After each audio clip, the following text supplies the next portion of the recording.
Ndahiro Valens Papi. Amakuru y'iraswa ry'ibi bisambo bibiri byarasiwe ku rugabano rw'umurenge wa Jabana n'umurenge wa Gisozi wo mu karere ka Gasabo yamenyekanye mu gitondo cyo kuri iki cyumweru tariki 15 z'ukwa gatanu 2022, aho bino bisambo byasanganwe intwaro gakondo zirimo umuhoro ndetse n'ibyuma n'umukasi ngo nyuma yo kushaka kurwanya inzego z'umutekano bakabavuza urusasu. Abaturage bishimiye igikorwa cyakozwe n'inzego z'umutekano ngo kuko n'ubusanzwe umutekano waha warugerewe. Aho bari abandi batinye bazongera wenda nyuma haciyemo igihe. Iki gikorwa ni cyiza cyane kuko naho bari bizajya abandi bacika intege ibyo bakora atari byiza. Ubujura byaterwa n'uko ari inzara kubera ibintu byariyongereye, uragenda wakorera igihumbi nimba ufite umuryango ukabona ibintu byo guhaha ntabwo bivamo. Ariko hari n'ab'ingeso ba kera baba bararambiranye nko mu magereza, nk'uru hari n'igihe ruba ari urutonde rw'abantu baba baratanzwe barambiranye gufungwa mu magereza. Icyo nabasaba ni uko nyine yenda bakwishyira hamwe bagatuza bakajya bakora ibyo bashaka, bagakora imirimo y'abandi nk'iy'amaboko, ariko bakajya bareka kwambura abantu ngo banabice.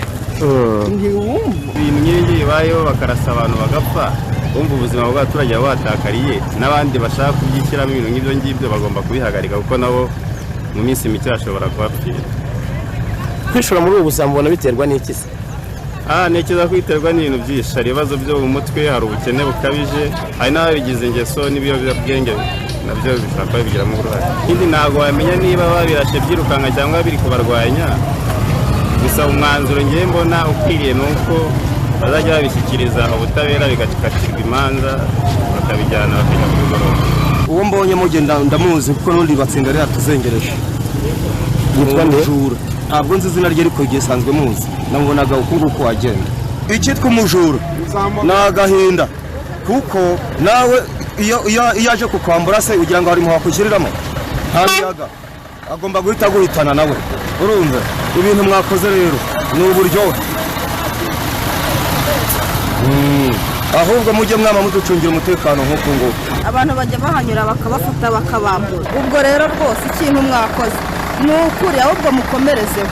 Umutekano wa hano ni ibibazo, bafata abantu bakabica, bamara kubica bakabajyana hariya mu ishyamba bakabamanika mu biti, abaturage bakabonamo bamanitse mu biti. Ibisambo biri hano mbese byibana ikoranabuhanga. Mwakoze neza cyane, Imana baho umugisha. Ubwo yenda byamara kabiri abantu bafite amahoro, ubwo mugerageze mukomeze kuko ntabwo ari bari abonyine, n'ubundi hari n'abandi. Amakuru y'iraswa ry'ibisambo yaje gushimangirwa n'umunyamabanga nshingwabikorwa w'uyu murenge wa Gisozi Musasango Providence, aho yagize ati bariya bari basanzwe baba kuri lisite y'ibisambo n'ubundi bashakishwaga, ariko ntabwo uriya munsi twari tuzi ko bari bwibe. Nyine nuko baje kwiba nyine nk'uko basanzwe bajya biba, bagahura n'inzego z'umutekano bagatangira kuzirwanya. Rero niyo mpamvu bahasize ubuzima. Abo hariya twari tumaze iminsi twashikajije umutekano kuko hari hamaze igihe havugwa ko bambura abantu, bategera abantu bakabambura amasakoshi, amatelefone,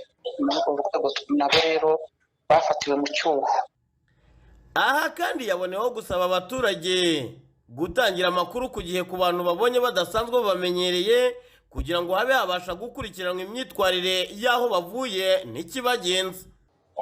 Abaturage icyo basabwa ni ubufatanye mu kurinda umutekano, cyane cyane mu gutanga amakuru y'umuntu babona muri karitsiye iwabo bakeka ko ashobora kuba yiba. Bagatanga amakuru, abantu bagatangira ubugenzuzi, bakabatangira kureba neza uwo muntu koko imyitwarire ye, imikorere ye. Iyo amakuru yatangiwe ku gihe, hari igihe abajura bafatwa, ariko iyo babahishiriye ntabwo natwe tumenya amakuru kugira ngo bakunde uko babona uko bafatwa. Nyuma y'iraswa ry'ibi bisambo byaje kwerekwa abaturage, imodoka ya polisi ishinzwe gutwara imirambo yahise ibitwara ku bitaro Kacyiru, mu gihe urwego rw'ubugenzacyaha RIB bwari bugikomeje igikorwa cy'iperereza, dore ko umwe mu basore bakekwaho kuba ibisambo yari yamaze gutabwa muri yombi we akiri muzima, agatwarwa n'imodoka y'isuku n'umutekano y'uyu murenge wa Gisozi. Hari ku isaha y'isa 12:02 zo muri iki gitondo cyo kuri uyu wa mbere nibwo mu murenge wa Remera akagari ka Nyarutarama umudugudu wa Kibiraro ya mbere, inzu yakorerwagamo ibijyanywe no gukora intebe, imifariso yaje gufatwa n'inkongi y'umuriro. Iyi nzu ikagurumana yose, byari birimo bigakongoka ndetse n'inzu ubwayo yose igakongoka, hagasigara nta kintu na kimwe kibarizwa aha hantu.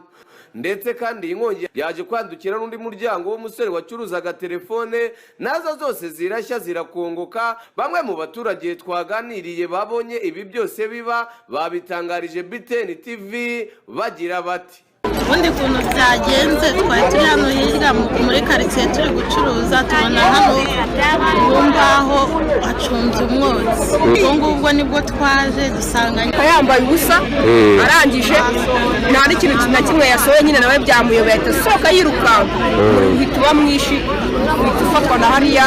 Ariko polisi nayo yatinze kuza, ariko aho iziye nyine yasanze iby'uyu mugabo byose byahe. nagiye kubona umuntu umwotsi urimo uracuma, ndi kuransanga ayo matera zafashwe ari kwaka, nyir'inzu yasohotsemo, yafashwe umuntu hose harafashwe, bihera gutyo bifatwa. Intebe zari ziri mu muhanda tuzikuye nazo zifashwe, turongera tuzisubiza. Usibye ko harimo intebe barepariragamo aha ngaha, kameze nk'akantu k'agakinjiro ariko kagaturiye gatoya. Ari nk'agatangaza kubera yuko twe twabonye umuriro uzamuka, ibintu birafatwa kubera ko hano hakorerwamo ibintu byo gusana intebe. Aba baturage kandi bavuga ko ngo iyi nkongi ishobora kuba yatewe n'abantu basudiraga muri iyi nzu, kuko ngo nabo bagiye kubona bakabona umuriro uragurumanye, bagakuramo akabo karenge bakiruka. nkeka ko nyine wenda ari amashanyarazi yabiteye, yari arimo niyo bakoreshaga banasudiraga. Bishobora kuba byaturutse ku mashanyarazi, kuko ntabwo wavuga ngo ni ikindi kuko barasudira, uriya wabona ari cyabiteye. Ibyo twageragezaga kumenya agaciro k'ibyangirikiye muri iyi nzu ntabwo twabashije kubona amakuru ahagije, gusa nitumenya amakuru ahagije y'ibintu byangirikiye muri izi nzu tuzabibagezaho mu makuru yacu ataha.